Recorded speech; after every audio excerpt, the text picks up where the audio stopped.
Hello everybody, welcome to our channel Rocket Babies. I am Dr. Nupur Ghosh.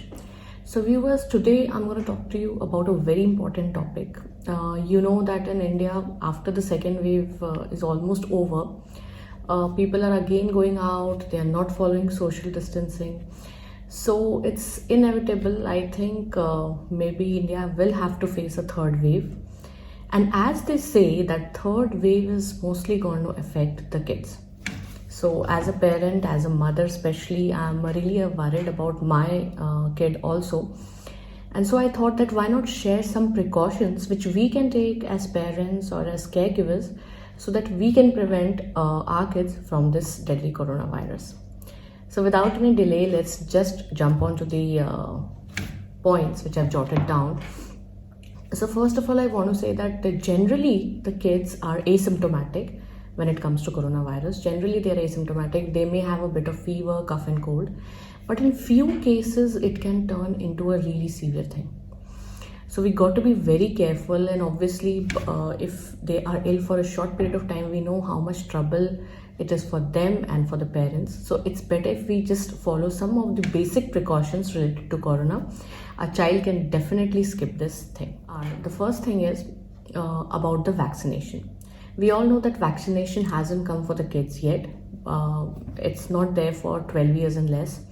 So basically here I'm talking about the parents. So it's very important that the parents should be vaccinated, or if at all the child is living with the grandparents or any caregivers, nanny or anybody is there, everybody has to be vaccinated. Now this vaccination is not only important for, obviously, see, if I'm getting vaccinated, I'm getting the benefit. Plus it is also effective, and it is also beneficial for my kid as in, because you know, if I have coronavirus and if I get infected with coronavirus and if I am vaccinated, the chances of passing that virus to my kid are very less. So you can very well understand now. So if everybody in the house is vaccinated, the kids are generally safe. If the adults, they bring the virus from outside. So first point was that. Talking about the second point here, you have to teach your child about the basic COVID protocols. Now when I talk about the basic COVID protocols, what are they? Obviously wearing a mask. The child has to wear a mask when he's going out. He has to use a sanitizer. He has to, what we generally do for Jashvi, we keep this fancy sanitizer for her. She had bought it herself. And then they really get excited about sanitizing hands and stuff. Maintaining social distancing. When they are talking to anybody, they have to maintain a distance. And we generally teach our children, okay, you can just shake hands and say bye, but here, because of the COVID, you have to teach them that they shouldn't shake hands. They have to be from a distance. They can very well say namaste here. So these are the basic COVID protocols which you have to teach your child well before the third wave arrives. And we generally think that the kids are so small. I mean, nothing will, they won't understand. But I can tell you this with my personal experience. You know, we taught Jashvi that I think from a pretty long time, and she really wears mask when she goes outside. She really uses sanitizer. She makes it a point to not go close to anybody. So if we teach your kids, if you teach your kids at the right time, they're definitely going to learn that. One more point to add on this would be, you have to teach your kids that while coughing or sneezing, they have to cover their mouth and nose. This is also very important. So whenever even if they are sneezing at home, or you have to just keep on reminding them, then they have to keep hand on their mouth. Okay, now let's jump on to the next point here. So next point would be about the immunity. See, basically, if your kids' immunity is good, they are less likely to get infected with COVID, or if at all they get infected, they're going to recover very soon. Now, when we talk about immunity, the first thing which comes in this category is the food. So what exactly about the food? First of all, home cooked food. Try and encourage your kids. I know these days there's a lot of options outside, but obviously because of corona we should avoid, and we can do it sometimes, but most of the times let's make it home cooked food. So if you do it home cooked food, that's really going to be beneficial for your kids. Now your kids' diet has to be complete diet. So it has to include carbohydrates, it has to include proteins, it has to include vitamins, minerals, everything. There has to be a lot of fibers in the diet as well. So basically, when we say about the complete diet, your kid shouldn't be eating like only rice or chapati. It has to be proteins also. So if you're a vegetarian, give them a lot of dal, some vegetables. If you're a non-vegetarian, you can go for eggs, you can go for chicken, and lots of nuts and stuff, lots of fruits. Just try to encourage them. Plus, I want to talk also about hair hydration. They have to be encouraged to drink a lot of water, drink plenty of fluids here. So all in all, these things really help in combating COVID virus. And in this, the most important is proteins. The proteins really help there. So just take care of the fact, because I am a mother, I really know that kids are very this thing on proteins because they really don't like to eat dal or whatever. So being a vegetarian or a non-vegetarian, anything you are, you have to really put in that protein thing in your kids' diet. Next point here would be, if you feel that any of the family members is infected, I mean, if any of the, not infected exactly, if you feel anybody has symptoms of cough, fever, anything, you have to isolate the family member immediately so that the family member doesn't pass this virus to the kids.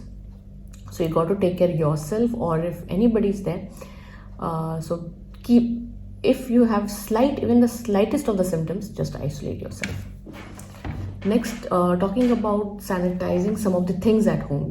We generally know that what our kids are touching more, and we know that we cannot avoid completely coming of the outsiders at home. Sometimes the maids come, or sometimes even any kind of job is there, some people can come at home. So try and sanitize the frequently touched surfaces by the kids, like the doorknobs or the sofas. Jashvi spends most of the time in the living room. So I make it a point that we sanitize the doorknobs or the handles or whatever. What are the most surfaces which she uses, try to sanitize or just spray the alcoholic spray on them, so that if any of the thing is there, it just gets away. So you have to keep in mind that at least, in a day, at least once, sanitize those things. Next thing about the vaccination, the normal vaccination of the kids. We generally avoid these days vaccination that maybe the child would get infected going to the hospitals. But keep in mind, this vaccination thing has to be kept up to date, has to be kept to the record, because that's also, there's so many diseases spreading right now. So you have to take care that obviously the child doesn't get infected with any of the other diseases. So the vaccination record, the vaccination card has to be up to date. Just go to the hospital, get an appointment done, and keep it up to date. Obviously, these days we should try and avoid going to the crowded places. Just go to the places which are very open. Like for us also, we take Jashvi most of the times to the parks. There are really good parks out here. So she really has a nice time. So go to the parks, or if you're planning to go some malls or something, try and avoid it the weekends. Try and go sometime which, like the weekdays and all, where the crowd is less. Basically, we have to avoid crowded places because kids can really get infected there. Now, a very important thing related to this COVID is the mental health of the kids. Because of the COVID, we know that the kids have been staying inside the home for like pretty long time now. And this has been really affecting their mental health because of not meeting people, because of spending a lot of time on the screen, their classes are online. So you have to really take care of this. Now, as a parent, it's your duty that you have to reduce the screen time and you have to give more of your time. Obviously, we cannot avoid classes and all. Apart from that, let them spend less time on the screen, on this thing, and try to spend more time with you. Like you can do some kind of a painting, you can do dancing, you can do playing, you can have some funny chats. I mean, there's a lot of time, a lot of quality time which you can spend as a parent with your kid, and that really boosts a lot of things in your kids.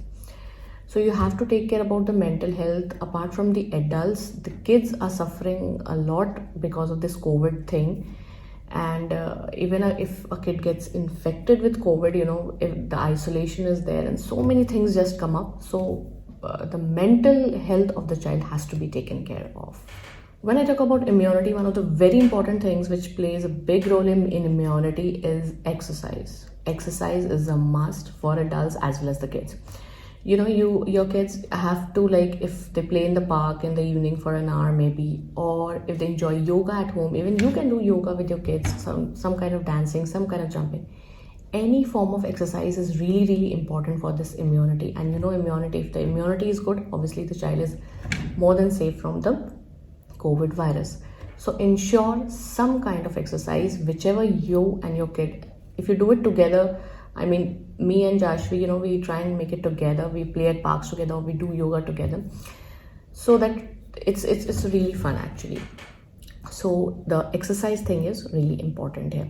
So these are some of the points, some of the very small points which I know that you must be knowing, but I mean, if we hear it from somebody, we really get it in our mind. So if you follow, you can actually avoid COVID from your kids. I mean, the virus will stay away. Now, most of the times, as I told you, it's asymptomatic, but in some cases, we really require hospitalization or going to the pediatrician. With COVID, you have to be really careful that after getting infected, the kid can show the infection like maybe 2 weeks or 4 weeks away from that period. Even that time, the kids can show some kind of infection. So if you see any of those changes in your kids, you have to go to the pediatrician. Now, talking about what are the important points here. If your kid has persistent high-grade fever, if your kid has a difficult breathing or a noisy breathing, he is very lethargic, he has lost his appetite, and sometimes the kids also have persistent vomitings and diarrhea.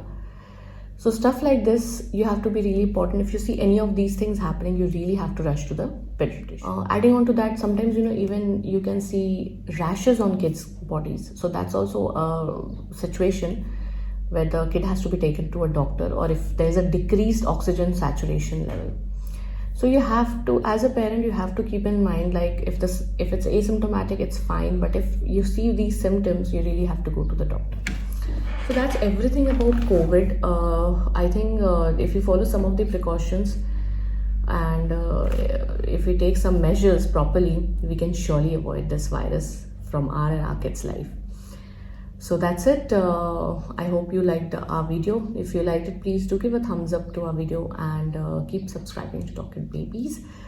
Stay home, stay safe, happy parenting, take care.